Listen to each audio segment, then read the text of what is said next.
Eu sou humano e, portanto, nada do que é humano me é estranho.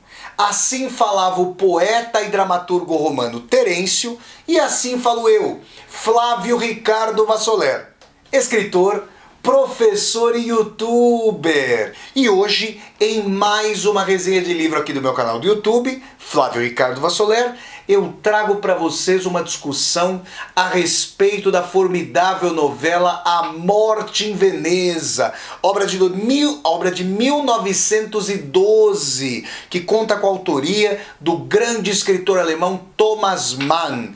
Eu já vou começar a falar para vocês sobre a vida de Gustav Aschenbach, esse autor alemão que recebeu um título de nobreza aos 50 anos, que fez da sua vida o culto ao belo, que está chegando ali aos estertores de sua vida e que vai deparar com um jovem formoso Tadzio, pelo qual vai nutrir uma grande admiração, uma admiração de cunho homoerótico, uma admiração de cunho estético, uma admiração de cunho salvífico, como se fosse possível transpassar a exaustão das forças do Gustav Aschenbach, cujo sobrenome nos remete aí a cinzas pelo riacho, Aschenbach, Aschen das cinzas e Bach, digamos o ribeiro, o riacho, para chegar até a vivacidade do jovem polonês Tadzio. Eu já vou começar a falar com vocês sobre A Morte em Veneza. Mas antes, eu quero conversar com você que está assistindo a esta resenha. Se você está chegando ao canal pela primeira vez, seja muito bem-vinda e bem-vindo. Eu peço que você se inscreva aqui no canal, toque a sinetinha para poder receber as notificações, e se, ao fim dessa resenha, você gostar do conteúdo da discussão, dê um like no vídeo, curta o vídeo, dissemine o vídeo pelas redes sociais para que nós possamos chegar cada vez mais e mais pessoas. E mais, deixe o seu comentário aqui embaixo desse vídeo para que eu possa conversar com você. Tudo bem? Então vamos lá, gente. A Morte em Veneza, novela de 1912, que contou com a autoria do grande escritor alemão Thomas Mann, prêmio Nobel da Literatura. E, aliás, Thomas Mann tinha uma mãe brasileira, vejam vocês. Bom, A Morte em Veneza, gente, é uma novela bastante sintética, se comparada aí às obras de fôlego do Thomas Mann, como A Montanha Mágica,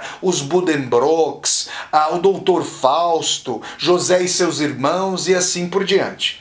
Do que trata A Morte em Veneza? Bom, como o título já insinua, trata-se da morte. E morte de quem? Do grande escritor Gustav Aschenbach, que vai ali passar umas férias em Veneza, e eu vou contar em quais circunstâncias, e aí, diante do êxtase pela imagem do sumamente belo, daquele que ele considera sumamente belo, o jovem Tadzio, um polonês ali de cerca de 14 anos, uma criança, vamos dizer assim, mas existe aí uma dimensão homoerótica que, aliás, o diretor italiano Luchino Visconti aproveitou muito fazendo uma adaptação cinematográfica da novela Morte em Veneza. Eu vou deixar o link aqui para o filme do Visconti, e no futuro, uma vez já tendo sido feita aí a resenha sobre a novela A Morte em Veneza, no futuro eu também farei uma resenha sobre o filme, sobre a adaptação cinematográfica de A Morte em Veneza por parte do diretor italiano Luchino Visconti. O Visconti também reparou nesse pendor homoerótico do Gustav Aschenbach, do escritor mais velho, pelo jovem Tadzio polonês. Mas é importante dizer que esse pendor homoerótico é totalmente transpassado por um sentido estético, por um sentido de congregação do belo e da energia vital. Vamos retomar brevemente a vida de Gustav Aschenbach a partir da sua cidade natal, Munique, para que nós tenhamos dimensão do que está acontecendo ali na sua trajetória. Gustav Aschenbach era um artista sumamente reconhecido por seu romance Frederico, que pode ali ser um romance voltado ali para o Frederico da Prússia, digamos assim, o monarca ali germânico. Gustav Aschenbach foi agraciado com um título de nobreza. O narrador de Thomas Mann, nessa novela, faz inclusive menções a anos tumultuosos na Munique. E aí é importante dizer o seguinte, que esses anos tumultuosos diziam respeito à formação tardia da Alemanha, e se não tivesse sido publicada ali na primeira década do século XX, seria possível imaginar que esses anos tumultuosos, beirando ali a Primeira Guerra Mundial, diziam respeito então ao pós-Primeira Guerra Mundial, ao período que a gente hoje conhece como entreguerras, porque a formação do Partido Nacional Socialista dos Trabalhadores Alemães, o Partido Nazista, se deu justamente ali nas imediações de Munique. Adolf Hitler estava por lá. Tem até um local muito famoso ali em Munique, onde ocorreu um prédio, onde ocorreu ali a cerimônia de abertura, de fundação do Partido Nacional Socialista. Muito bem. Postas essas questões, Gustav Aschenbach guarda ali correlações biográficas com Thomas Mann. E eu sempre, você que acompanha já o meu canal aqui tem pouco mais de 4 meses, estamos crescendo bastante. Você que acompanha o meu canal sabe que tanto em relação aos filmes, quanto em relação aos livros, eu sempre tenho muito cuidado para fazer associações imediatas, associações diretas entre o autor, a autora e as obras. Mas nesse caso, vale frisar que Gustav Aschenbach, como seu criador Thomas Mann, é um escritor ali de meia idade. Thomas Mann nasceu em 1875, portanto, quando da publicação, era mais jovem que Gustav Aschenbach, quando da publicação de Morte em Veneza, vamos fazer as contas aqui, 25, de 1875 até 1900 são 25 anos. Mais 12, ele tinha pouco menos de 40 anos. Eu tenho 39 anos, eu sou um pouquinho mais velho do que Thomas Mann quando o escritor alemão publicou A Morte em Veneza com 37 anos. Gustav Aschenbach era um escritor ali com mais de 50 anos, já um senhor, né? Ainda mais para um século, né? A expectativa de vida era menor, era sumamente reconhecido, sentia ali pendores, já houvera sentido algumas dúvidas, já houvera sentido algumas inseguranças sobre a qualidade de sua obra, sobre a capilaridade de sua obra, mas a sua vida sumamente disciplinada, uma vida ali voltada, como se fosse uma monomania ou um sentido próprio de destino para a consecução de sua obra, fazia com que toda e qualquer distração, toda e qualquer tergiversação com a obra literária fosse proscrita em função do soerguimento dos seus romances, dos seus livros. Então, Gustav Aschenbach era alguém que se colocava a serviço da literatura, como um instrumento da literatura e da sua expressão anímica. Tem até uma passagem muito bonita de A Montanha Mágica, quando o narrador de Thomas Mann vai dizer que Gustav Aschenbach era tomado pelo ímpeto ciceroniano, remetendo ali ao grande orador e escritor romano Cícero, ou Cícero, ou Cícero, para dizer sobre as dúvidas aí da pronúncia latina, que falava que havia um verdadeiro motor, um verdadeiro mote, um verdadeiro ânimo que vai dar ali na dimensão de alma, de sopro da vocação que Gustav Aschenbach colocava em prática com disciplina férrea. Mesmo quando peripateticamente transitava pela cidade de Munique, o fazia em busca da vivência mais interior, do cultivo do seu imaginário, do cultivo das ideias. E eu quero dizer a vocês que vão ler, ou que já leram, quem já leu A Morte em Veneza sabe disso, quem ainda não leu essa bela novela de Thomas Mann, já fica sabendo que, diferentemente de uma narrativa mais escorreita, que flui mais rapidamente com a factualidade, aquilo que nós encontramos em A Morte em Veneza é justamente um detalhismo que beira a ourivesaria. Cada descrição de roupa, descrição de fenótipo, cada descrição anímica ocupa ali uma construção muito bela, muito esmerada, de tal maneira que a gente vai percebendo que as nuances não são apenas detalhes, não são apenas acessórias. Elas dizem respeito ao curso mesmo da narrativa. A gente está muito perto das sensações, dos pensamentos e do imaginário de Gustav Aschenbach. Como se o narrador de Thomas Mann, nessa bela novela, tivesse acoplado uma câmera externa e interna, uma câmera própria ao olho, mas também própria aos afetos de Gustav Aschenbach, e fosse muito íntimo dele. Bom, Gustav Aschenbach já era um escritor consagrado, e num determinado momento, como sabe todo ser criador, toda pessoa que cria, existe ali uma dimensão de que a criação nos toma, e agora eu falo também como escritor, de que a criação nos toma de tal maneira que a gente se sente ali à mercê dos seus desígnios. Se vocês acham, gente, que escrever é algo que vem apenas e tão somente do autor, da autora, para o papel, para a tela do computador, vocês deveriam experimentar a dimensão de que o material, quanto mais maduro e madura é o autor, é a autora, ele vai se impondo. Então existe uma relação meio que de bumerangue, uma relação de reciprocidade, uma pista de mão dupla, uma relação de venha a nós e de vosso reino. De tal maneira que com maturidade você consegue ter um olhar externo, ser um outro para si mesmo, para julgar teu próprio texto.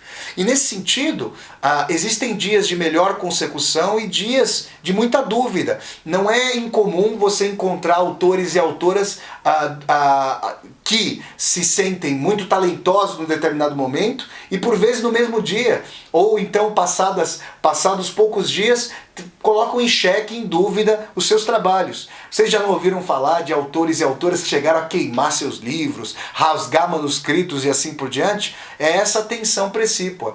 E quando um autor chega à maturidade, tem aí o privilégio de ser escorreito na sua criação, ainda que com as idas e vindas, consiga superar a dimensão da dúvida sobre si, o escritor muitas vezes se sente instrumento da sua obra, como se a obra quisesse falar através do autor e não o autor falar através da obra. Essa imbricação sente fortemente Gustav Aschenbach. E aí em um determinado momento em que ele quer, como diz o narrador de Thomas Mann, tergiversar, deixar de lado a obra, cair ali no êxtase do passeio, de uma viagem. E é quando ele então, com toda a sua elegância, com toda a sua vestimenta bem requintada, vai se colocar a caminho da cidade de Veneza.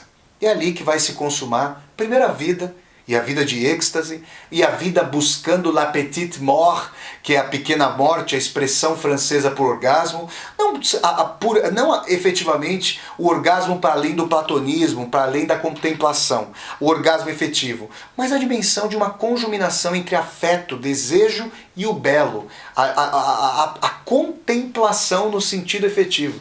Contemplação tem ali, tem dentro de si a palavra templo, tem ali o radical da palavra templo. E no templo nós temos o estatuário, o relicário, os santos, os deuses, os semideuses, que são contemplados com veneração, que são na verdade venerados, diante dos quais nos ajoelhamos historicamente. É nesse sentido que o afeto / desejo de Gustav Aschenbach, desde o momento em que ele vê a família polonesa de Tadzio, que ele primeiro por eufonia acha que é Adjo ou Adil, depois ele vai se dar conta de que se trata de um apelido a partir do nome Tadeu, do polonês. Ali o Tadzio vai se transformar no objeto de desejo e de contemplação e de admiração do Gustav Aschenbach. E aí é importante dizer que a Veneza com seus canais, a Veneza com a cidade improvável, tomada pelas águas, a cidade que invade as águas e que por ela é invadida, cidade inundada, cidade que traz ali nos seus canais a marca maior ou menor das águas conforme a estação das cheias ou a estação de maior escassez. É importante dizer que o narrador de Thomas Mann vai trazer para nós uma imagem muito bonita. Quem chega a Veneza por terra, eu quero dizer a vocês que eu estive na cidade de Veneza em janeiro de 2013 e cheguei de fato por terra. Diz o narrador de A Morte em Veneza que quem chega por terra à cidade, a essa cidade ali de Marco Polo, a essa cidade da Piazza San Marco, da Praça de São Marcos, a essa cidade ali completamente transpassada e pontuada por igrejas. Essa cidade na qual se encontra o Museu de Leonardo da Vinci e em que é possível encontrar ali muitos dos seus experimentos, como por exemplo a casa de espelhos, o escafandro e os seus vários desenhos anatômicos. Quem chega a essa cidade, segundo o narrador de A Morte em Veneza, por terra, é como se entrasse num palácio pelas portas dos fundos. Ou seja, chegar a Veneza, passar pelo seu portal insólito de água, é chegar pelo mar. É chegar a Veneza pela sua porta etérea, pela sua porta volúvel de água. É com essa imagem muito bonita que a gente percebe que a contemplação de Tadzio, do jovem Tadzio, por Gustav Aschenbach, esse jovem andrógeno, esse jovem que é comparado ao estatuário greco-romano, esse jovem cujo nariz é descrito ali como que talhado, com seus cabelos alourados e anelados, com sua pele ali rosácea, esse jovem é contemplado e se vê contemplado, e sente ali como que um envaidecimento precoce, porque muito jovem, dessa contemplação. E o que a Morte em Veneza traz para nós é uma dimensão fundamental de que esse artista já senil, esse artista reconhecido, que depois do reconhecimento passa a ter saudade da sua juventude, porque como que executou com o reconhecimento do público o vir a ser de sua obra, mas que ainda quer ter algo a dizer, esse artista como que vive através do belo, através da juventude, através do afeto do Tadzio. Ele se prolonga até que não mais possa se prolongar, se transformando em cinzas, Aschen, a serem aspergidas nos canais de Veneza, Bach, que vai dar em alemão ribeiro, os riachos. É importante perceber a etimologia do sobrenome Aschenbach, porque a decrepitude do artista, a decrepitude de Gustav Aschenbach, é pronunciada pelo mau cheiro, pelo cheiro decrépito de Veneza. E aí nós temos uma conjuminação do que são o cume e o mais profundo círculo putre do humano. O cume seria o belo.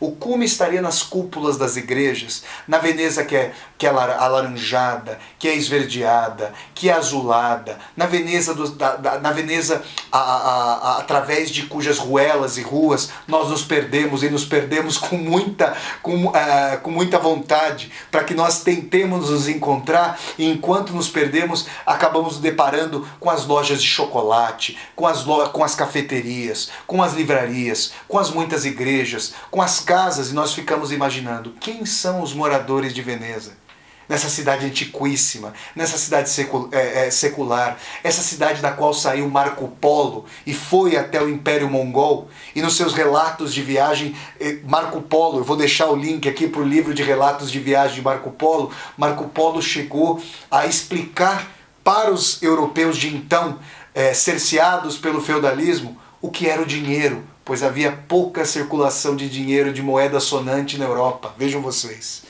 A Europa, o seio mesmo do capitalismo, ali naquele momento histórico, tinha pouca moeda sonante. É nessa medida que Gustav Aschenbach, na sua transfiguração, do belo até o feio de si, tem no belo de Tadzio a sua possibilidade de sobrevida.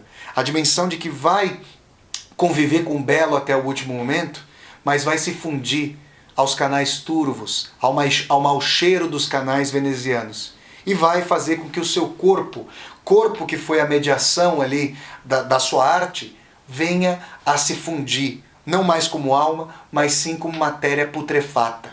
É essa dimensão de vida em Veneza, reduzida à morte em Veneza, que traz o paradoxo sumamente configurado dessa novela de Thomas Mann. Eu quero dizer a vocês, gente, que mais do que propor uma narrativa, porque o fio narrativo é muito atrofiado, são muito poucos eventos factuais, o que Thomas Mann nos traz é um trânsito pela Galeria degli Uffizi, não de Veneza, mas de Florença. Por que eu estou falando da Galeria degli Uffizi? Quando eu estive na Galeria degli Uffizi, e eu fui a Florença antes de ir a Veneza, em janeiro de 2013, eu passava pela galeria, passava por entre seus bustos, seus estatuários, seus quadros, E a cada momento eu encontrava como que o universo em si. Cada quadro, cada busto, a riqueza do Renascimento italiano me trazia a dimensão de uma narrativa própria, como se eu tivesse que sustar ao êxtase anterior de contemplação de um quadro ou estátua para chegar a uma novidade que também me tomava. Essa é a proposição que eu faço a você que vai ler ou que vai reler A Morte em Veneza. Imagine que você está entrando na Galleria degli Uffizi ou no museu da sua predileção, que te tocou sobremaneira, e que você tem a cada parágrafo uma estátua configurada, um quadro, e você lê como que mimetizando a contemplação de Gustav Aschenbach em relação ao belo veneziano, em relação a Tadzio, em relação ao panteísmo da natureza. Quando você lê A Morte em Veneza dessa maneira, você percebe que existe uma outra conformação de recepção para o leitor e para a leitora. É uma leitura de contemplação, não é uma leitura pura e simplesmente de desvelar o fio narrativo. Se pede ali, por intermédio da bela linguagem, por intermédio das belas imagens, por intermédio de aforismos decantados ao longo da novela, um transcurso por um museu, um transcurso pelo mais belo que, a despeito da sua força, a despeito do seu ímpeto disciplinar de formar arte, vai ser reduzido ao cheiro dos canais de Veneza e vai tentar ter uma sobrevida pela beleza, pela suma beleza de Tadzio, o jovem que da predileção de Gustav Aschenbach. É importante dizer isso porque Thomas Mann, admitidamente, tinha pendores homoeróticos, tinha ali uma ambivalência. Gustav Aschenbach chegou a se casar, teve uma filha, não teve um filho, e isso é posto lateralmente como se, na verdade, o pendor estético fundamental, até no sentido narcísico de transferir a senilidade do escritor mais velho para o jovem, como se, justamente como eu estou dizendo, o escritor pudesse viver através do jovem, ao penetrar o jovem pudesse retomar a sua energia vital. Tudo isso diz respeito a jogos com os quais o Thomas Mann teve contato. Se vocês forem buscar as cartas de Thomas Mann, os diários de Thomas Mann, é possível fazer esses paralelismos. Eu não quero, como vocês virem aqui na resenha, transformar A Morte em Veneza num apêndice biográfico do Thomas Mann. É importante dizer, separar esses aspectos, mas é interessante pensar que A Morte em Veneza, de menos factualidade, de mais peroração, especulação anímica e de entrelaçamento com o belo, nos revela ali muito do que ruminava o próprio Thomas Mann em cotejo com seus diários e suas cartas. Então, gente, essa foi mais uma resenha de livro aqui do meu canal do YouTube. Eu falei hoje sobre a belíssima novela A Morte em Veneza, obra-prima do escritor alemão Thomas Mann, de 1912. Se vocês gostaram de mais essa resenha de livro aqui do meu canal do YouTube, eu peço que vocês deem um like no vídeo, curtam o vídeo, disseminem esse vídeo pelas redes sociais para que nós possamos chegar cada vez mais e mais pessoas. Se você está chegando ao canal pela primeira vez, seja muito bem-vinda e bem-vindo. Eu peço que você se inscreva aqui no canal e toque a sinetinha para poder receber as notificações. Deixe também embaixo desse vídeo o seu comentário para eu poder conversar com você. E também, embaixo desse vídeo, você vai encontrar uma tecla Seja Membro. Se você gosta das minhas aulas ao vivo, das resenhas de livros, das resenhas de filmes, considere a possibilidade de se tornar um membro ou uma membro humanista do canal e contribuir financeiramente na sua medida para que eu dê continuidade a esse projeto de universidade aberta e ecumênica, trazendo os mais diferentes autores e autoras e temas humanísticos por meio desse meu canal do YouTube. Então é isso, pessoal. Eu deixo o convite para vocês sempre acompanharem as resenhas de livros aqui do meu canal, que acontecem todas as quintas-feiras, às 8 horas da noite. Então é isso, pessoal. Até a próxima e tchau, tchau!